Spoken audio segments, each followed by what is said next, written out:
ನಮಸ್ತೆ ವೀಕ್ಷಕರೇ, C S ಫ್ಯಾಷನ್ಗೆ ಸ್ವಾಗತ. ಗರಿಗರಿಯಾದ ಸಂಡಿಗೆ, ಅಕ್ಕಿ ಸಂಡಿಗೆ ಮಾಡುವ ವಿಧಾನ ನೋಡೋಣ. ತುಂಬ ಅಂದರೆ ಗರಿಗರಿಯಾಗಿರುತ್ತೆ.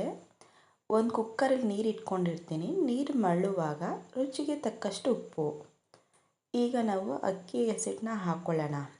ನಾನು ಸೊಸೈಟಿ ರೈಸ್ 1 kg ಅಕ್ಕಿಗೆ 1/4 kg ಸಬ್ಬಕ್ಕಿನ ಬಿಡಿಸಿಟ್ಕೊಂಡಿರೋ ಅಂಥದ್ದು.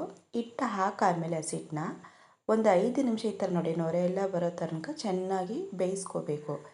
ಬೆಂದ ನಂತರ ನಾವು ಒಂದು ಕೋಲು ತಗೊಂಡು ನೀಟಾಗಿ ತಿರ್ಸ್ಕೊಳ್ಳೋಣ. ಚೆನ್ನಾಗಿ ತಿರ್ಸ್ಕೋಬೇಕು, ಗಂಟಿಲ್ಲದ ಹಾಗೆ. 2 ನಿಮಿಷ ಸಣ್ಣ ಉರಿಲಿ ಬೇಯಿಸ್ಕೋಬೇಕು ಹಿಟ್ಟನ್ನು. ಬೆಂದಾಗಿದೆ ಹಿಟ್ಟು. ಒಂದು ತಟ್ಟೆ ತಗೊಂಡು ಕೈಯಲ್ಲಿ ಒಂದು ಸ್ವಲ್ಪ ನೀರು ಒದ್ದೆ ಮಾಡಿಕೊಂಡು ಈಗ ಈ ಥರ ಹಿಟ್ಟನ್ನು ಚೆನ್ನಾಗಿ ಸಾಫ್ಟಾಗಿ ಮಾಡ್ಕೋಬೇಕು. ಈ ಥರ ರೋಲ್ ಮಾಡ್ಕೊಳ್ಳೋಣ. ಒಂದು ಚಕ್ಲಿ ಒಳ್ಳು ಬರುತ್ತೆ ನೋಡಿ, ಚಕ್ಲಿ ಒಳ್ಳು ತೊಗೊಂಡು ಸ್ವಲ್ಪ ನೀರು ಸೋರ್ಕೋಬೇಕು ನೀಟಾಗಿ. ಆಮೇಲೆ ಇದು ಹಿಟ್ಟನ್ನು ನೀಟಾಗಿ ಹಾಕ್ಕೊಳ್ಳೋಣ. ಫಿಲ್ ಮಾಡ್ಕೋಬೇಕು ನೀಟಾಗಿ. ಕೆಳಗಡೆ ಒಂದು ಪ್ಲಾಸ್ಟಿಕ್ ಸೀಟ್ ಇಟ್ಕೊಂಡಿದ್ದೀನಿ, ಅದರಲ್ಲಿ ನೀಟಾಗಿ ಹಾಕ್ಕೋಬೇಕು. ಈ ಥರ ಹಾಕ್ಕೊಂಡು ಆಮೇಲೆ ಬಿಸಿಲಲ್ಲಿ ಒಣಗಿಸಿದ್ರೆ ಒಂದೇ ದಿನಕ್ಕೆ ಈ ಥರ ನೀಟಾಗಿ ಒಣಗುತ್ತೆ.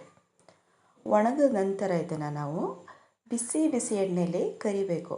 ನೀವು ನೋಡಿ, ಹಾಕಿದ ತಕ್ಷಣ ಚೆನ್ನಾಗಿ ಉಬ್ಬುತ್ತೆ ನೋಡಿ. ರುಚಿಯಾದ ಅಕ್ಕಿ ಸಂಡಿಗೆ ರೆಡಿಯಾಗಿದೆ. ತುಂಬ ಗರಿಗರಿಯಾಗಿರುತ್ತೆ. ಇದು 1 ವರ್ಷ ಇಟ್ಟರೂ ಕೂಡ ಕೆಡಲ್ಲ, ಅಷ್ಟೇ ಗರಿಗರಿಯಾಗಿರುತ್ತೆ. ತುಂಬ ಅಂದರೆ ತುಂಬ ರುಚಿಯಾಗಿ ಕೂಡ ಇರುತ್ತೆ. ಈ ರೆಸಿಪಿ ಇಷ್ಟ ಆದರೆ ನಮ್ಮ ಚಾನಲ್ಗೊಂದು ಲೈಕ್ ಕೊಡಿ, ಶೇರ್ ಕೂಡ ಮಾಡಿ, ಬೆಲ್ ಐಕನ್ ಕೂಡ ಪ್ರೆಸ್ ಮಾಡಿ, ನಮ್ಮ ಚಾನಲ್ನ ಸಬ್ಸ್ಕ್ರೈಬ್ ಕೂಡ ಆಗಿ. Thank you for watching.